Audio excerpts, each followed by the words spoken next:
Boa noite, o Gomes já chegou. O pessoal vai entrando, sejam todos bem-vindos. Professor Aloísio, Cláudia também já está aí. 18 de maio de 2020, não podemos estar na rua.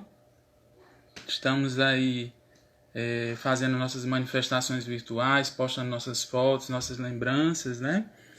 E aí, nesse dia de hoje, né, passados quase 31 ou 32 anos da Carta de Bauru, quando o Brasil lança o movimento, né, por uma sociedade sem manicômios, a gente permanece firme e forte, né, na discussão dessa sociedade antimanicomial, dessa cultura antimanicomial.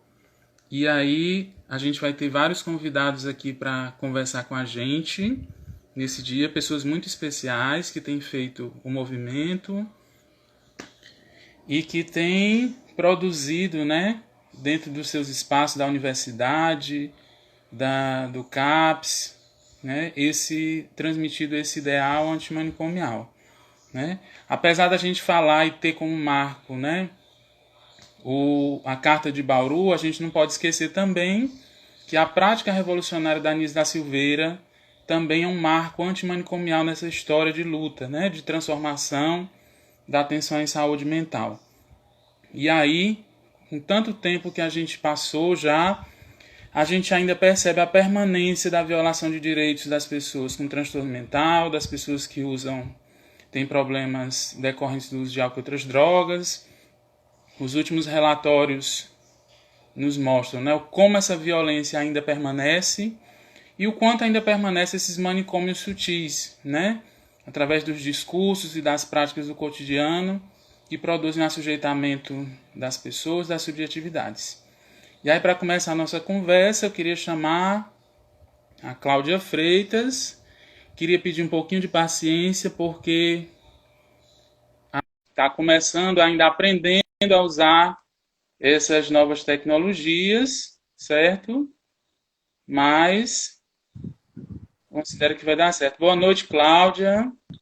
Olá, boa noite, Ronaldo. Você me ouve? Todos me ouvem? Escuto. E aí, seja bem-vinda e vamos começar a nossa conversa, né? Uhum. Vamos lá. Bom, primeiro, boa noite a todos e a todas. É uma grande alegria fazer parte dessa live, celebrar o 18 de maio, um momento de conquista, um momento que a gente deve sempre rememorar, trazer as memórias e a história dessa reforma fundamental, né? Não estamos nas ruas, como geralmente fazemos, não estamos nas praças, mas estamos aqui reinventando. A capacidade que o ser humano tem de reinventar em momentos de pandemia é muito grande, né? Por estarmos aqui de forma online e possibilitar também uma série de encontros nesse 18 de maio, né? É uma grande alegria, é uma grande satisfação. Quando nós estávamos preparando o 18 de maio, né, esse momento em reunião, foi trabalhada a ideia da gente falar um pouquinho, resgatar um pouquinho o que é a reforma psiquiátrica, né? E eu acho isso extremamente importante. Eu já queria começar a partir daí, porque eu sei que nós temos pouco tempo, né? Eu, o seu Crispim e a Raquel. Então, eu gostaria de dizer que é extremamente importante a gente sempre reatualizar o que foi a luta antimanicomial, o que foi a reforma psiquiátrica. Sobretudo para uma nova geração, né? Seja uma geração de estudantes, seja uma nova geração de usuários e usuárias que estão nos serviços. É importante que a gente sempre retome o que foi a luta antimanicomial e o que foi a reforma psiquiátrica, no sentido da gente contribuir para uma formação, para além de uma formação acadêmica, uma formação política. E é por isso que é fundamental, quando o Fórum Cearense da Luta Antimanicomial faz e fez, no ano passado, um curso popular, né, voltado para os usuários, os conselheiros dos CAPs, trabalhando a questão da saúde mental em articulação com os direitos humanos, né? Essa foi uma proposta, né, Ronaldo, que desde o início ele colocava: temos que fazer um curso de formação política, porque é fundamental a gente reatualizar esse momento, tá? Então, para esses dois públicos que eu gostaria de falar, né? Para esses usuários que estão antenados, que estão na militância, né, para esses profissionais, para os estudantes, no sentido da gente sempre reafirmar que nós aqui, eu, Ronaldo, Núbia, Seu Crispim, Márcia, Alex, todos nós somos herdeiros, né, de toda uma trajetória histórica que, com muita luta, com muito suor, com muita dedicação, com muito esforço, em vários frontes de batalha, outros nos antecederam e fizeram com que nós somos o que somos hoje. E assim como nós somos frutos disso, os que virão, né, também tem que entender toda essa história. Nós estamos de passagem aqui e a reforma psiquiátrica tem sempre que ser reatualizada, tá? Então, dito isso, eu gostaria de iniciar problematizando a ideia de reforma. O que é reforma psiquiátrica? Tá? No sentido de dizer que esse é um conceito que só pode ser pensado num plural. Nós, no Brasil, nós tivemos uma experiência da reforma psiquiátrica e uma experiência da luta antimanicomial, que em muitos momentos se aproximam, mas em outros divergem. Tá? E essa foi uma experiência no Brasil. Mas nós temos outros modelos e outras experiências que ocorrem em outros espaços no mundo, né? E que estão em sintonia e de acordo com as próprias culturas, né, desses espaços, tá certo? Então, quando a gente fala de reforma psiquiátrica no Brasil, uma referência teórica que sempre nos vem em mente é Franco Basaglia, né, ou Basaglia, como alguns gostam de colocar, tá? A nossa referência em relação à crítica manicomial feita pela psiquiatria italiana é o que nos aproxima, e isso não é à toa, e eu vou chegar lá, tá? Mas não é a única experiência que teve, né? E aqui eu estou localizando nos anos aqui no Brasil, de 1970, 1980, mas se a gente fizer um resgate um pouco maior sobre, no mundo ocidental, obviamente, nos Estados Unidos, na Europa, tá? Como que se dá essa luta antimanicomial? Ela acontece ainda nos anos 50, né? Aliás, ela tem o seu início nos anos 50, nos seus anos 60. Só chega no Brasil nos anos 70 e 80, porque também as dificuldades de organização dos movimentos sociais são bastante difíceis por todo o cenário que todos nós conhecemos do governo civil-militar, né?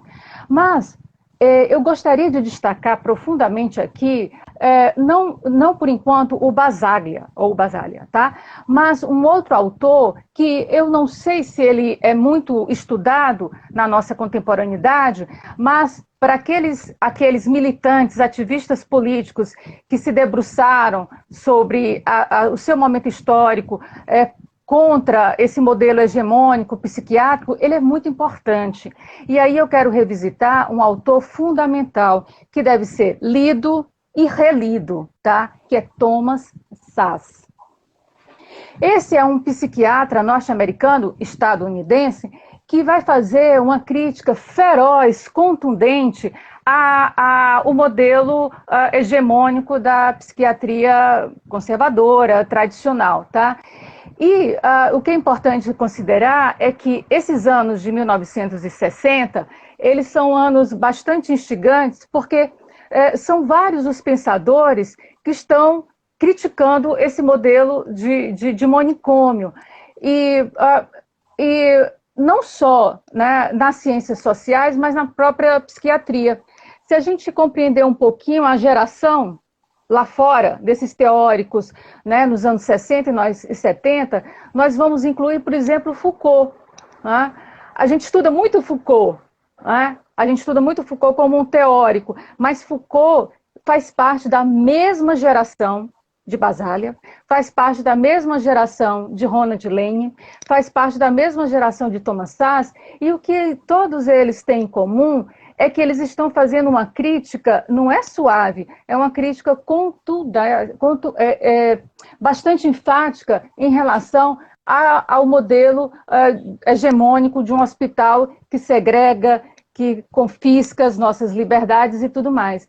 E o Thomas Szasz, ele aponta uma questão que é fundamental, que é a ideia de que não existe loucura enquanto doença mental. Não existe doente mental. Doença mental é uma invenção. É uma invenção a partir de uma série de setores extremamente organizados, extremamente conservadores e que tem como um profundo aliado, ao lado do médico, o Estado e a burguesia. Então, Thomas Szasz coloca que a doença mental é uma invenção, né? Porque o que existe, na verdade, são sofrimentos humanos, são angústias humanas. Não é? E esse doente mental, portanto, se ele é uma invenção, veja só o nível de provocação. Se o doente mental é uma invenção, então o que é um psiquiatra? E ele é psiquiatra. Ele fala do lugar da psiquiatria. Não é um cientista social que está fazendo a crítica, não é um Goffman que está fazendo a crítica, ou um Roy Porter, um historiador. Não, é um psiquiatra que fala do seu próprio espaço. E ele diz, se a doença mental é uma invenção, o que é o psiquiatra? O que faz um psiquiatra? Ele responde em suas várias obras, que algumas estão disponíveis em PDF e outras são mais difíceis de encontrar, ele diz que o psiquiatra o que ele faz é ideologia. E é importante a gente colocar a ideia da ideologia, porque quando o campo conservador quer desqualificar a luta antimanicomial, quando o campo conservador quer dizer que nós, militantes e ativistas políticos, nós somos esquerdistas, o que quer que seja, eles dizem que o que nós fazemos é ideologia. Não é ciência. Não é ciência. Tá? O que nós fazemos é política. Porque a pessoa que está em surto tem sim que ser hospitalizado, tem que ser, estar no manicômio. E o Thomas Szasz, ele diz que não, que a própria psiquiatria é ideologia. Porque esses sofrimentos, repito, são sofrimentos humanos, são sofrimentos sociais. Se o psiquiatra faz ideologia, se ele está em outro lugar, então... E considerando que existe um aparato conceitual, epistemológico no que ele faz, então o que ele faz? Na verdade, ele não pode ser, para o Thomas Szasz, enquadrado em uma ciências da saúde. O que o psiquiatra faz é ciências sociais. Isso é devastador, entende? Para uma concepção de crítica a esse modelo. Só que lá nos Estados Unidos, obviamente que ele vai ser bastante refutado, né, pelos seus pares, ele vai ser desqualificado e tudo mais. Agora, a gente encontra algumas das entrevistas raríssimas dele, mas a gente encontra em espanhol. Né? Em espanhol e, obviamente, também em inglês. Né? E aí, o que ele está fazendo lá, né, lá nos Estados Unidos, o que ele está colocando é que, na verdade, ele não usa o termo reforma psiquiátrica. Né? O termo que vai ser utilizado lá, talvez alguns conheçam, é a chamada antipsiquiatria. Né? Ele faz uma crítica à psiquiatria dizendo que é necessário não ter a psiquiatria. Né, enquanto ciências da saúde. Isso é extremamente provocativo. E outra, esses militantes, os ativistas, os professores, os pesquisadores, os estudantes, que nos anos 70, nos anos 80, estão fazendo as suas manifestações, os seus congressos, que estão nas ruas, que estão denunciando na imprensa, eles conhecem Thomas Szasz. Né? Eles conhecem. Né? Esses autores não são desconhecidos, eles estão hoje um pouco de lado, mas eles não são desconhecidos.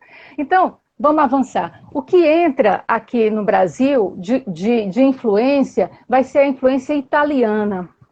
E o Basaglia, assim como Foucault, assim como Thomas Szasz, assim como Lênin, assim como Cooper, como eu falei anteriormente, são todos de uma mesma geração e são todos críticos em relação a esse modelo, tá? Só que vem a questão, por que que o Basaglia se torna tão importante e se torna uma referência tão forte para o Brasil, não é? Por que que ele consegue atrair mentes e corações, tá? E não outras referências? Obviamente ele veio para o Brasil, assim como Foucault. Né? Obviamente que eles estavam acompanhando o que estava acontecendo nos hospícios aqui. Né? A Barbacena foi visitada pelo Basaglia. Então tudo isso cria, obviamente, um laço, uma relação, né, entre essas pessoas e relação ao Basaglia. Mas uma questão que é fundamental no Basaglia é que não aparece no Thomas Szasz, embora eles se aproximem bastante, é que o Basaglia fala que, além da psiquiatria ser refutada enquanto detentora de um poder hegemônico, de saberes e tudo mais, o acréscimo que o Basaglia diz é o seguinte: as pessoas que são segregadas nos manicômios, nos hospitais psiquiátricos, a sua grande maioria, a hegemonia das pessoas que estão lá, são não só pobres, né? São trabalhadores e trabalhadoras pobres. Então, o elemento que o Basaglia introduz aqui é que ele vai trazer um marcador social fundamental para a sua época, nos anos 70 e 80, que é o marcador de classe. Né? Se fôssemos hoje, na nossa contemporaneidade, a gente poderia fazer outros marcadores sociais, né?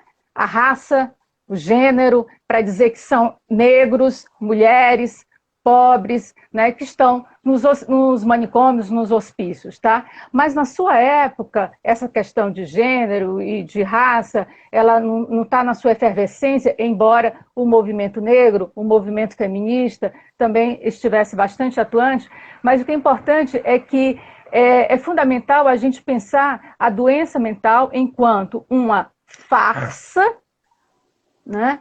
E uma farsa que está sendo pensada a partir da ideia de classe. Porque quando a gente remete à ideia de classe, a gente inevitavelmente vai falar sobre a ordem burguesa. É esse sistema, é o sistema capitalista que cria toda uma lógica de privação de corpos que não são considerados mais produtivos, são inúteis. Eles colocam dentro desse parâmetro, nas documentações, existe a palavra inútil, além do estigma do doente mental. E eles são inúteis, esses homens e mulheres, por quê? Porque eles não atendem às exigências mínimas de constituição da sua força de trabalho. Portanto, para falar sobre doença mental, a gente tem que falar sobre o sistema econômico em que nós estamos inseridos. Não dá para a gente fazer uma discussão sobre saúde mental sem fazer uma discussão sobre classe, sobre trabalhadores, né, sobre gente pobre. Né? Não dá para falar sobre pandemia e dizer, fica em casa, se as pessoas elas precisam trabalhar. Né? Mas você pode dizer, bom, mas aí isso daí é inevitável, alguns vão ter que trabalhar. Eu recentemente, vou fazer aqui um parêntese, eu vi um vídeo muito bonito, sobre essa questão da pandemia, quando ela era destinado o vídeo para outros grupos sociais. A mensagem era a mesma, fica em casa. Mas a mensagem era voltada para os quilombolas, para os povos indígenas, para os povos dos terreiros. Já estou acabando o tempo, né? É isso? É terrível. Então, e aí eles estão fazendo, né? E esse fica em casa era a ideia do fica em casa no seu terreiro, fica em casa na sua aldeia, fica em casa na sua comunidade. Aí você pensa e diz, ué, mas quem vai trabalhar? Eles estão trabalhando em comunidade. Não precisa uns serem sacrificados para que outros usufruam do fique em casa. Tudo isso também se refere à questão da saúde mental, tá? Quanto tempo, Ronaldo? Já, minutos? os 15 minutos já, já foram. Tá bom. Fica o seu aperitivo, a gente. Um feliz 18 de maio. Muita coisa bacana a gente ainda vai ter, vai se encontrar. Só reafirmar que realmente esse brevíssimo histórico que a gente falou agora é no sentido para dizer de que a luta, ela realmente não acabou. A reforma psiquiátrica é uma urgência na nossa atualidade e por isso que eu digo, nós somos passagem, porque essa moçada que vem tem que continuar e tem que nos fortalecer todos nós na luta. Obrigada, Ronaldo. Obrigado, Cláudia. Eu E vou beijo, a tentar aqui gente chamar o talvez. seu Crispim já fique aí. A gente está interrompendo porque tem ainda mais duas pessoas, mas depois a gente volta, né? Ó, Sim, eu a vou gente volta. remover agora, mas Eu tenho que fazer alguma coisa? Não, você só me corta, não é isso? não, eu vou te tirar aqui. Mas foi bacana que você trouxe agora a dimensão da classe social, né, como uma coisa importante para a gente analisar o processo de reforma. Eu quero pedir um pouquinho de paciência, que eu estou procurando aqui o seu Crispim. Seu Crispim, cadê você? Está aqui. E aí, a gente trouxe essa perspectiva histórica aí a partir do que a Cláudia trouxe, essa reflexão sobre como não é que não exista sofrimento psíquico, né, mas que como essa dimensão do sofrimento mental tem um caráter também de classe, né? A Cláudia trouxe muita coisa importante aí para a gente pensar. Queria agradecer a presença de muita gente querida, que se a gente tivesse na rua, tava todo mundo junto, né? Eu vi aí a Amanda, a Emily, a Andréia e o seu Crispim chegando Olá, aí Ronaldo. para acrescentar aí a nossa conversa, né, seu Crispim? Boa noite.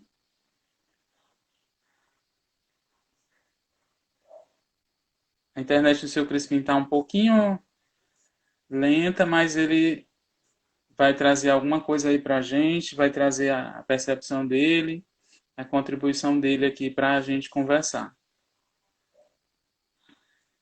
Ó, Dona Graça também chegando no Instagram.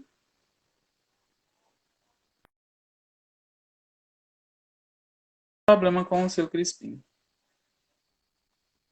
Eu vou chamar ele novamente, certo? Para a gente ir começando.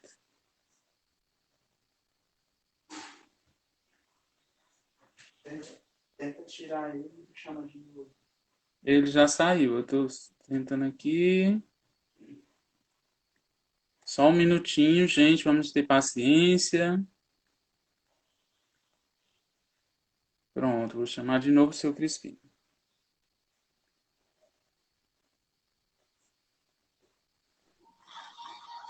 Pronto, seu Crispim. Saudações antimanicomiais, Ronaldo. E aí, seu Crispim, o que é que o senhor traz desses dias de luta? O que é que o senhor lembra? O que é que o senhor gostaria de trazer para a gente refletir? Assim, Ronaldo, quando chega o 18 de maio, eu lembro as exposições, né?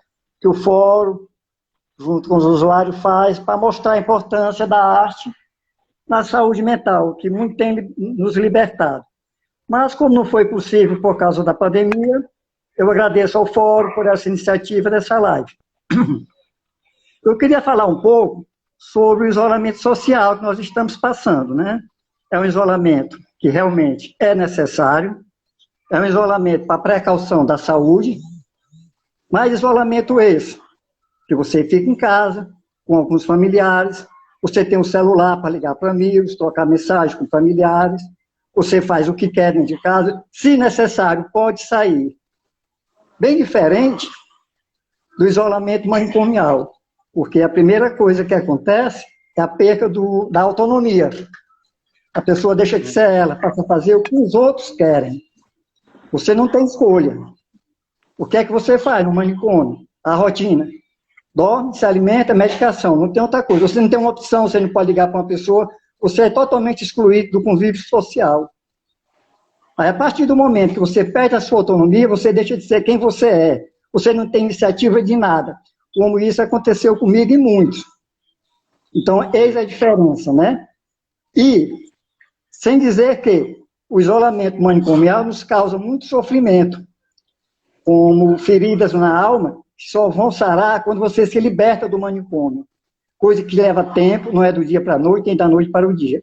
Eu me recuperei, foi quase um ano, quando eu conheci o serviço substitutivo da RAPS, que é o CAPS, eu e outros mais as pessoas. E assim, que não há necessidade de excluir as pessoas com transtorno mental. Que agora, nessa pandemia, que as pessoas que não têm transtorno mental e que estão no isolamento, não estão passando pelo um terço do que é uma exclusão no manicômio. Você que tem um familiar que, por preconceito ou por falta de conhecimento, excluiu da sociedade, está vendo como é o sofrimento. E é porque não tem nem comparação. Uhum. Tem uma reflexão que a gente faz, né, seu Crispim? Essa privação de liberdade que a gente está vivenciando agora talvez não chegue aos pés do que é a privação vivenciada por quem está no manicômio, né? E assim, Ronaldo, e os demais, dizer que... seu Crispim, estão pedindo para o senhor melhorar a câmera aí para a gente ver o senhor direitinho. Está muito para cima. Pronto. Melhorou? Isso. Pronto, todo mundo quer ver sua beleza. Que obrigado. Dá para não se espantarem. E assim, sabe, Ronaldo, a exclusão no manicômio, ele não recupera ninguém. Pelo contrário, a pessoa fica sempre alienada à medicação, só medicação, é diferente do tratamento em liberdade, né? Onde a gente conhece a arte, a qual eu conheci muitos usuários, não só aqui em Fortaleza, mas a nível nacional, que foram libertos através da arte. Ou seja, o tratamento, gente, com transtorno mental é uma somatória. A medicação é importante? Sim, muito importante. Mas vem a psicologia, a terapia ocupacional, vem o serviço de enfermagem, onde o enfermeiro, no CAPS, ele não é um mero secretário, não é um mero entregador de remédio, como no manicômio. Tem o serviço social, que conversa com a gente, conversa com o familiar, não é aquele serviço social do hospital que preenche uma ficha quando a pessoa vai se internar ou dá alta. Existem várias diferenças. Nós somos tratados como gente, como ser humano. Direitos humanos, não manicômio são. Uhum. Que bom. E, assim, a gente está fazendo assim, um pouco de memória também. O senhor lembra quando o senhor começou a participar do fórum? Porque o senhor se engajou na luta antimanicomial? O senhor lembra quando foi que você começou? Eu não lembro, eu acho que foi de 2010 para 2011. Mas o que me levou a fazer parte da luta antimanicomial foi justamente isso. O sofrimento que eu passei dentro dos manicômios, que foram várias internações. Eu cheguei até a ser amarrado, porque fui soltar um paciente que estava amarrado sem necessidade. Então, quando eu fui para o CAPS, que eu fui beneficiado e vi outras pessoas beneficiadas, eu jamais esqueci aquelas pessoas que estavam dentro do manicômio, passando pelo que eu passei. E isso me levou a fazer parte dessa luta. E eu agradeço muito ter conhecido vocês, ao qual eu aprendi muito. Que bom. E todo mundo aprende muito com você também. O Góes mandou um vídeo também falando sobre a importância, né? Como ele ficou motivado quando viu o movimento, quando soube que houve o movimento. Né? E a gente já teve essa luta, assim, já teve várias conquistas, né? A gente já fez as exposições por aí. Isso. Quer dizer que há vários anos a gente vem fazendo exposições com o apoio da Cláudia, do professor Lima e do fórum, né, claro. E assim, também voltando ao assunto da pandemia, uma coisa que está me deixando muito preocupado é se a gestão, ou mesmo o governo federal e estadual, não já estão pensando, porque já era para estarem pensando, num plano terapêutico dessas pessoas que foram afetadas pelo vírus, para os familiares que passaram pelo luto e para os profissionais que estão à frente do dia a dia acolhendo essas pessoas com corona, porque com certeza vão precisar, porque essas pessoas vão adquirir problemas de ansiedade, depressão, toque e outros. E na situação que a RAPS se encontra, sucateada por um governo irresponsável, eu me preocupo como é que vai ser quando passar essa pandemia. Tem que ter um plano terapêutico. Nós, como movimentos sociais, vamos ter que se juntar com todos os militantes, todos os movimentos sociais, o serviço social e os demais. Pressionar o governo, porque a luta vai ser grande. Principalmente a falta de pessoas, de profissionais para lidar com esse problema. Então a luta vai continuar, né? De estruturar essa RAPS, de melhorar, de qualificar. né? É uma coisa assim que a gente vai permanecer mesmo no embate, né? Porque agora, mais do que nunca, né, a gente está vendo a importância da saúde mental, né, seu Crispim? Com certeza. Não a da saúde mental em liberdade, né, o Ronaldo? Sim, sim, sim. Com as pessoas que têm preconceito.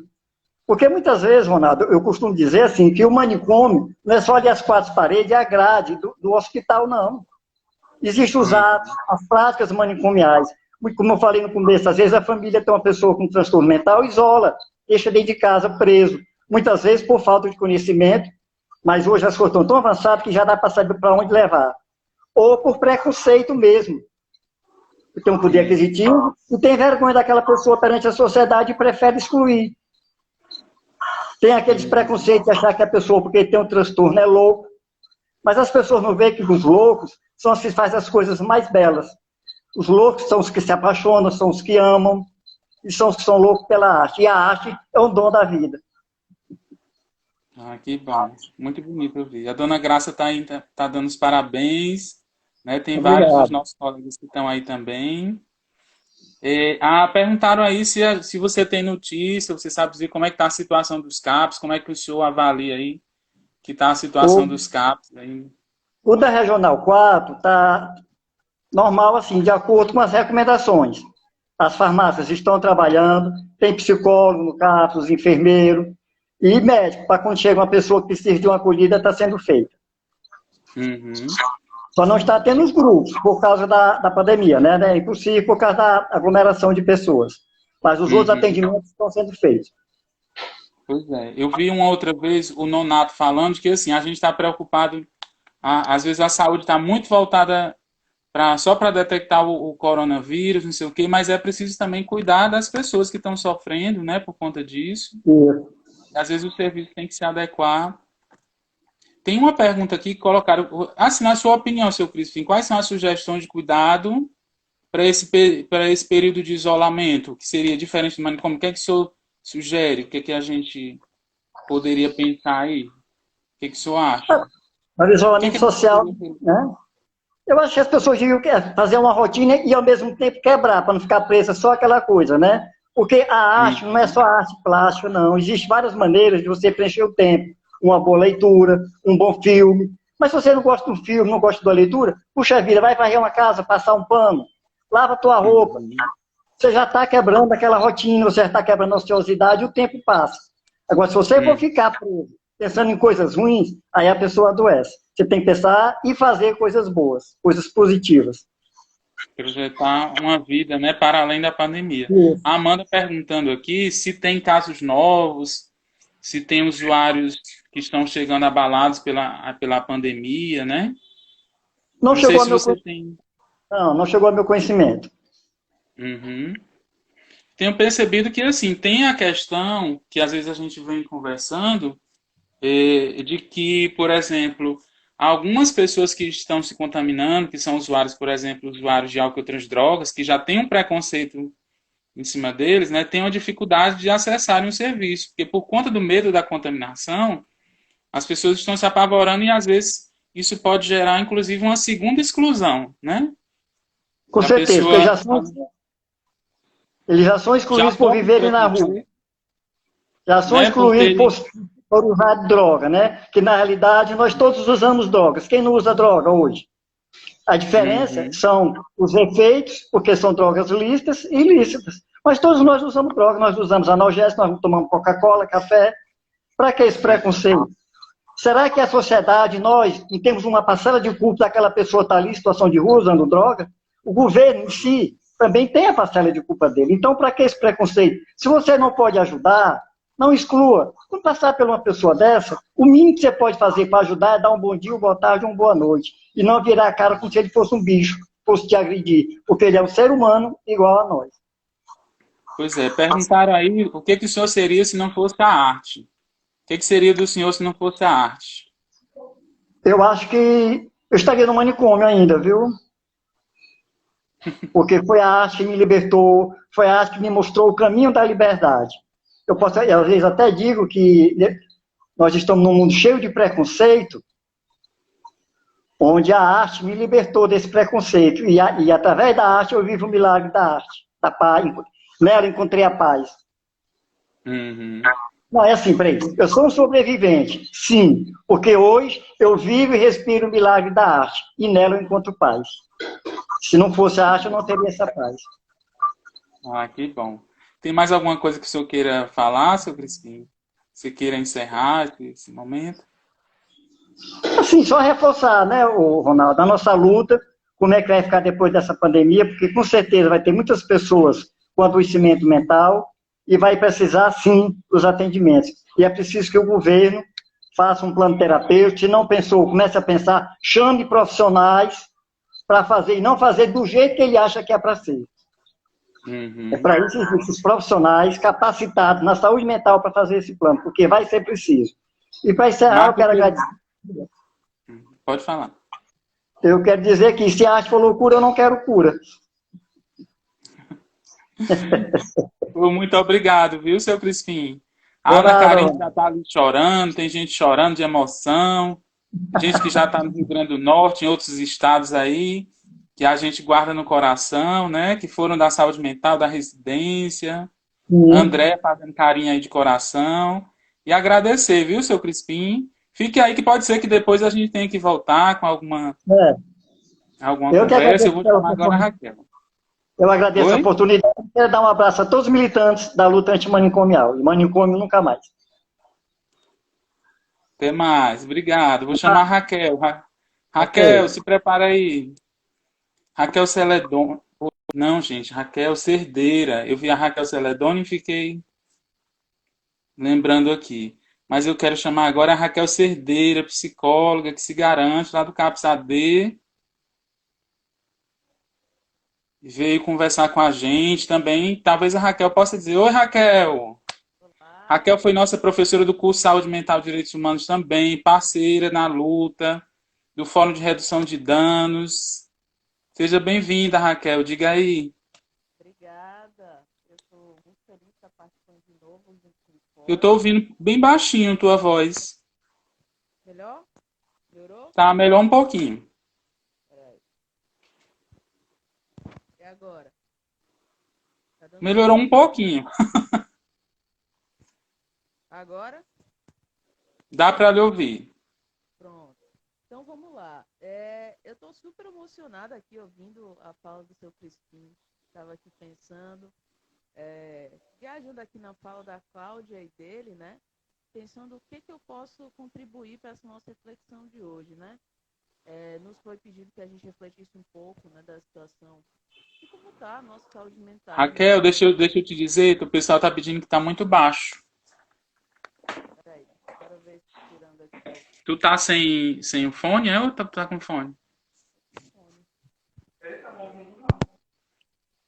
Tá muito baixo, o pessoal não tá te escutando. Melhorou? Melhorou, tá ótimo. Agora pronto, sim. Tá no Viva Voz agora, pois pronto. Então vamos lá. Pronto. Eu estava aqui pensando, né, no que a Cláudia trouxe, no que o seu Crispim trouxe, né, e é interessante quando a Cláudia traz que a doença mental é algo que é inventado, né, algo que eu inclusive discuto também, né, na minha pesquisa de dissertação que eu fiz, que é sobre a rede de atenção, especialmente o cuidado no CAPS-AD, né, o CAPS Álcool e Drogas, e de fato, né, a gente não consegue pensar uma ciência que pense a sociedade sem ideologia, sem partir de alguma coisa que a gente acredita. Né? E se a gente está aqui fazendo uma luta antimanicomial, a gente acredita que o manicômio não é o melhor lugar de cuidado. Né? Eu pude ver de várias perspectivas essa luta. Né? Trabalhei no manicômio judiciário do Ceará, trabalhei nos presídios, e não tem nada a ver com o isolamento que a gente está passando agora, né? Com o isolamento bem mais físico, mas não necessariamente afetivo, né? Quando a gente fala em manicômio, a gente fala muito em violação de direito, que é o que a gente precisa ter em mente, né? Que a gente viola o direito das pessoas. Além de prender as pessoas fisicamente, a gente viola o direito das pessoas receberem afeto. Eu acho que é essa o principal papel da gente que trabalha dentro da rede, né, na rede de atenção psicossocial. E, infelizmente, a rede, desde que ela foi implantada, ela foi implantada de uma forma que tem, às vezes, características manicomiais. E é por isso que a nossa luta, a cada dia, precisa ser fortalecida, né? E eu acho que um desafio que a gente está passando muito nesse momento de pandemia é o risco que a gente tem de medicalizar o nosso cuidado, novamente, né? Porque acaba que, como é que tá? Foi perguntado aí, eu vi nos comentários, como é que tá a rede de atenção, né? Como é que estão assim, como é que tá a assistência, né? As pessoas. E a gente sabe que por conta dessa situação que a gente está tendo que ficar longe, e no cuidado em saúde mental, a presença é o que é muito importante, né? O tocar é muito importante. Às vezes um cuidado é um toque, é um aperto de mão, é um abraço, né? Então, assim, a gente sabe que esses métodos que normalmente a gente lança tanto mão estão prejudicados muito. Então, assim, essa dificuldade que a gente tem de conversar com as pessoas por conta da máscara que nos atrapalha as pessoas também é um desafio enorme, né? Foi perguntado se tem chegado pessoas com sintomas ansiosos por conta da pandemia. A gente tem visto muito isso. Especialmente quando eu trabalho no CAPS Álcool e Drogas, né? E a gente vê que é muito comum para essas pessoas estarem na rua, mesmo que elas tenham casa, né? Que elas tenham uma relação com os espaços. E você tirar a possibilidade dessas pessoas de terem uma relação afetiva com esses espaços é algo que é muito adoecedor também, né? Quando a gente fala da arte, né? Eu vejo o Crispim falando, a gente fala do viver artístico. Eu acho que é algo que é importante para a gente trazer para a nossa luta, né? Eu, como também discípula de Início da Silveira, como muitos psicólogos junguianos, né? Eu trago muito isso para a minha fala, porque também sou artista, de como a gente pode trabalhar com arte. E trabalhar com arte significa trabalhar sendo criativo. E eu acho que a nossa criatividade nesse momento tá muito podada, né? A gente está tentando de várias formas ser criativos, mas a gente tem tido dificuldades, né? Essa dificuldade do estar perto, eu acho que é uma das principais. A dificuldade que a gente tem na rede, né? Como o Crispim falava, precisa de um projeto, de um plano, né? A gente teve, de certa forma, diretriz, um plano de contingência que ficou semi-oficial, né? De algumas ações que a gente precisa continuar fazendo, né? Só que a gente sabe que, por conta dessa situação toda, que nós, mesmo profissionais de saúde, também temos medo de nos contaminar, porque nos CAPs da cidade tem sido focos de contaminação, muitos profissionais têm sido afastados. E isso é algo que traz muito adoecimento para nós também, que estamos na rede. Então, vários profissionais optam por não fazer esse atendimento direto aos usuários, né? Porque muitas vezes a gente não tem EPI suficiente, né? Às vezes, muitos profissionais que não são da medicina e enfermagem não sabem o uso correto desse EPI, né? Que é algo que foi de uma vez e que eu acho que faltou diálogo para nós. Então, eu vejo que há dificuldade, várias dificuldades da gente fazer esse atendimento, né? Existem estratégias que a gente tem tentado fazer, como ligar para os usuários para saber como é que eles estão, né? Fazendo um acolhimento breve por telefone, digamos assim. E, né, Crispim fala no pós-pandemia, né, no momento de pandemia, existe também agora um projeto aí da prefeitura para a gente poder atender os profissionais da linha de frente, que é uma das coisas, mas ainda é pouco. Eu me preocupo muito e eu penso lá na frente os nossos usuários. Por quanto tempo a gente vai ficar nesse isolamento, nesse distanciamento de corpos, né? E por quanto tempo a gente não vai conseguir trazer essa criatividade, essa presença para os nossos atendimentos. É algo que eu me preocupo muito. E aí, quando a gente medicaliza o nosso cuidado, ou seja, o que eu quero dizer com isso? Muita gente vai no CAPS buscar receita, né? As pessoas mesmo, às vezes, com medo, não querem um acolhimento, né? Ou então o acolhimento tem que ser mais rápido, porque as pessoas não podem estar tanto tempo numa sala, né? Às vezes a gente tem que adaptar os espaços para fazer, e tem as questões de sigilo. Então, assim, eu me preocupo com isso, né? As pessoas estão deixando de ir ao CAPS, estão indo mais para pegar os seus medicamentos que não podem ficar sem usar, sem tomar, né? E aí, e as outras necessidades, né? Que nos grupos, no território, as outras atividades que a gente tem. É algo que eu acho que a gente ainda vai quebrar muita cabeça, porque a gente vai só saber o impacto disso depois, né? Então, assim, são dificuldades que a gente tem tido, né? eu acho que, infelizmente, algumas questões burocráticas da rede, né, de atenção psicossocial impede que as equipes dos CAPs tenham autonomia, certa autonomia que seria interessante para gerir cada serviço. Porque um CAPS geral é diferente de um CAPS AD, que é diferente de um CAPS infantil. São necessidades diferentes, e eu acho que é um desafio que a gente está passando, tanto por parte dos profissionais, como para os próprios usuários. Então, assim, eu acho um grande risco nesse momento, nesse momento de isolamento, a gente voltar a medicalizar. É algo que eu há muito tempo falo quando venho fazer alguma fala junto com o fórum, né? Quando a gente pensa, por exemplo, nos dispositivos manicomiais que existem. Eu sempre tenho que lembrar a questão das comunidades terapêuticas, né? Em que a gente sabe que no estado do Ceará, por exemplo, há um superfinanciamento das comunidades e pouquíssimo financiamento, ou nenhum financiamento da rede de atenção psicossocial antimanicomial. Como assim? De base comunitária, os CAPs e todos os outros dispositivos que a gente tem na rede, né? Então, assim, são equipamentos de caráter de acolhimento, mas a gente sabe que existem práticas manicomiais. E são práticas que a gente tem muita dificuldade ainda de dialogar com esses locais. A gente não consegue, existem ideologias que se batem e impede-se um diálogo. E é muito complicado, porque a gente sabe que há necessidade também dos nossos usuários, às vezes, de ter um acolhimento de maior duração. A gente, quando fala de internação psiquiátrica, né, é algo que a gente não descarta do tratamento, mas é para ser algo que seja muito breve, né? Infelizmente, políticas que estão sendo adotadas nacionalmente, especialmente, fazem com que as internações de longa duração tenham maior financiamento e tenham respaldo legal. Eu acho que esses são os desafios que a gente está passando, né? Para além de todo o adoecimento que a gente está vendo nessa pandemia, né? De sintomas ansiosos e sofrimento psíquico que a gente está observando nas pessoas, que depois a nossa rede não vai dar conta, né? Porque a gente fala de rede de atenção psicossocial, não são só os CAPs, né? A gente está falando das unidades básicas e de todo o aparato que a rede pode trazer. Então, eu acho que é algo que a gente ainda vai aprender.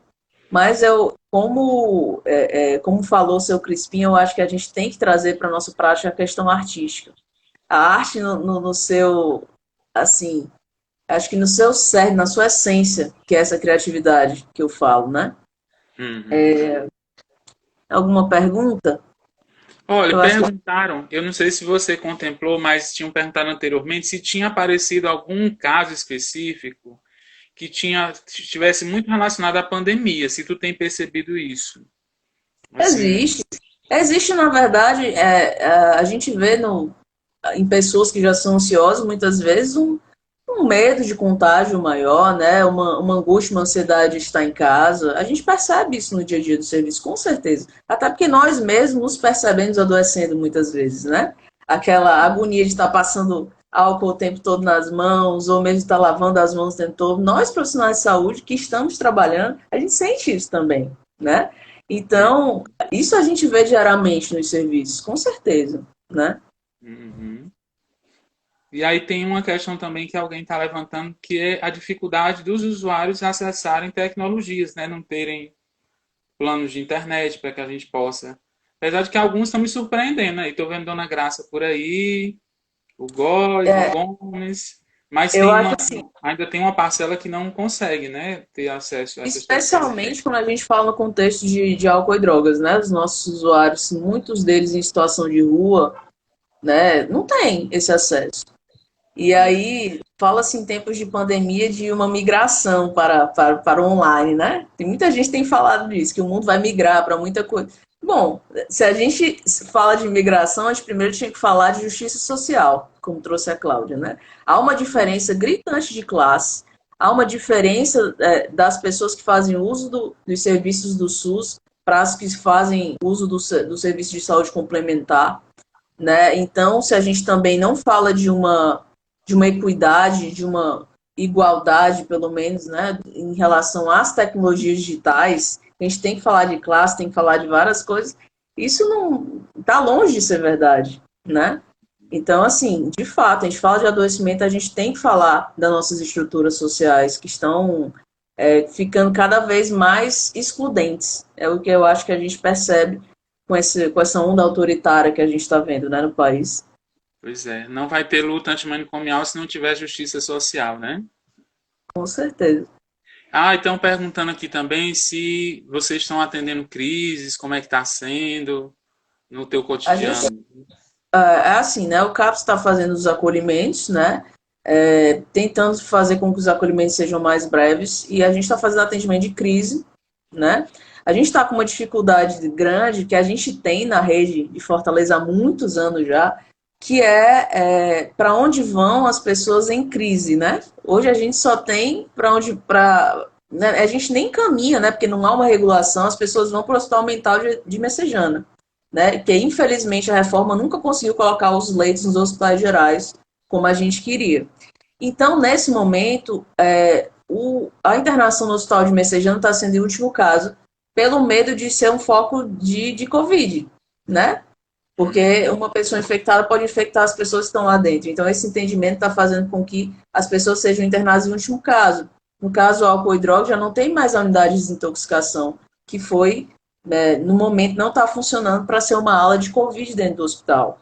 Então, assim, a gente está tendo cada vez mais que manejar a crise dentro do CAPS, né? E a gente é algo que para mim é uma fragilidade na rede, que muitas vezes os profissionais, por não saber manejar a crise, mandam logo as pessoas para o hospital de Messejana, né?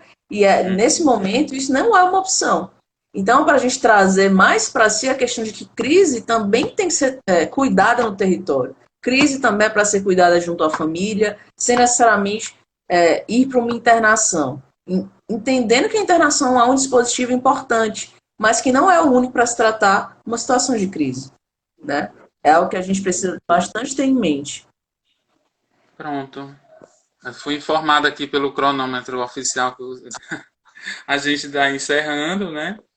E aí, Raquel, eu queria agradecer muito a participação, muito bacana, né? Você é uma presença constante aqui com a gente do fórum, né? E obrigado por partilhar isso. Aí eu vou encerrando aqui, não sei quanto tempo mais a gente tem de transmissão, mas aí eu vou te remover e aí a gente vai lançando algumas perguntas, qualquer coisa eu te chamo de novo, tá bom? Tá certo, obrigada. Obrigado, abraço, viu, querida? Então, gente, estou removendo aqui a Raquel. Oi? Temos ainda 10 minutinhos, se alguém quiser. Eu queria logo agradecer um pouco todo mundo que está participando aí, muita gente que já fez parte de vários serviços da residência, muita gente querida que está se encontrando aqui virtualmente, né? Fez acontecer essa discussão, enriqueceu aqui, trouxe alegria, né? Já que a gente não pode estar na rua, a gente se encontrou aqui virtualmente, acho que foi muito bacana. E aí, se alguém quiser fazer algum comentário, quiser trazer alguma coisa aqui, a Maiara já trouxe aqui essa questão da aproximação com os usuários, que vai ser a Raquel colocou aí a dificuldade, né? De aproximar desses usuários, principalmente esses que estão em situação mais vulneráveis. Os atendimentos online que a gente viu aí, né? Mas que encontram essa limitação. E acho que no mais é isso. O que mais que vocês querem trazer? Eu acho que a gente pode ir encerrando. Porque também acho que está todo mundo também na maratona de lives aí que estão acontecendo em todo canto, né? Mas eu acho que foi muito bacana esse nosso debate aqui. A Cláudia trouxe a dimensão, né, social. Ah, sim, as próximas lives, por favor, ainda vai ter a próxima live. Por favor, acompanhe o nosso, vai ter muitos debates bons. A Dani Marinho vai falar sobre a violência e seus efeitos na saúde mental. O Foca sobre as pessoas em situação de rua. E a Ângela Pinheiro. E vai ter uma outra sobre a situação dos hospitais psiquiátricos. Estão dizendo aqui que o Rodrigo Alter gostaria de cantar. Será que ele está aí? Eu vou tentar chamar ele aqui, viu? Rodrigo, cadê você? Estou procurando aqui. Deixa eu ver se ele vai poder entrar. André, um beijo para você também, viu? Vamos ver se o Rodrigo vai entrar. Então vai ter a live ainda da violência e exclusão. Oi, Rodrigo. Chama o Seja calor, tô aqui. bem-vindo. Tô aqui. Estão pedindo para você cantar, ó. Ah, pera aí, deixa eu preparar algumas coisinhas aqui no computador. Ah, porque eu coloquei a música no computador aqui. Tô aqui programando aqui. Vou pegar a música do Doido é Tu aqui. Pera ainda. Pegar aqui que virou o hino do Doido é Tu, né? Pra falar a verdade. Que foi a música Manicômio, nunca mais, Nunca Mais. Exatamente, é ela mesmo. Pera aí. Tô aqui no meu computador aqui. Pera ainda. DJ aí, menino. E aí, eu tô no Olha, telão vocês cantem aqui. aí em casa também, viu, com o Rodrigo? Quero ver todo mundo cantando aí em casa. Vou abrir aqui o meu VS aqui. Abriu do VS, meu VS. Rodrigo, falta 4 minutos para o Instagram tirar a gente daqui. Ah, tô cuidando aqui. Tô estudando aqui o play aqui já. Pera ainda. O computador demora um pouco. Lá vai. Aumentar o volume aqui do meu. Não há retrocesso, nenhum direitamento, mas vamos lá mais. Vai, doideto! Laia, laia, laia, laia, laia, laia, laia, laia, laia, laia, laia, laia, laia, laia, laia, laia, laia, laia, Encerrando com música a nossa live. laia, laia, laia, laia, laia. Tire seu manicômio do caminho, eu vou passar devagarinho, levando a minha alegria, vestindo a fantasia do meu bloco tetracampeão. De novo na avenida doida, tu não abre mão do meu bloco tetracampeão. De novo na avenida doida, tu não abre mão. Conquistei essa alegria, vou cair nesta folia. Hoje eu sou merecedor, ainda ouço grito, ecoando infinito, de tristeza e de dor. Manicômio nunca mais, meu rapaz, sendo louco já. Por favor, do meu bloco tetracampeão. De novo na avenida doida, tu não abre mão. Do meu bloco tetracampeão. De novo na avenida doida, tu não abre mão. Muita gente ali morreu. Quem viveu nunca esqueceu. Daquele pé no distante, quero ficar pra trás. E não deve voltar mais. Nunca mais como era antes. Manicômio nunca mais. Pedro de pouco já passou. o tetracampeão. De novo na tu não abre mão. Do meu bloco tetracampeão. De novo na avenida doida, tu não abre mão. Entregue no próprio azar, sem clemência e sem sorte, vai pagar até a morte, até quando ela chegar. Manicômio nunca mais, o rapaz, sendo louco, já passou, por favor, do meu bloco tetracampeão. De novo na avenida doida, tu não abre mão, Érica. Do meu bloco tetracampeão. De novo na avenida doida, tu não abre mão. Se não mal é maltratar, rouba a vida e matar. Você louco com vontade, mas não cometeu um negócio. O capeta é o teu sócio.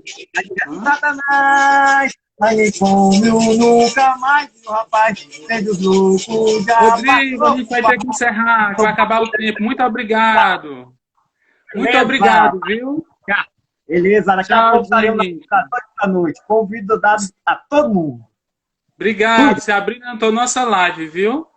Beleza. Tchau, Show. até mais. Brigadão, viu? Nada. E doido é tu.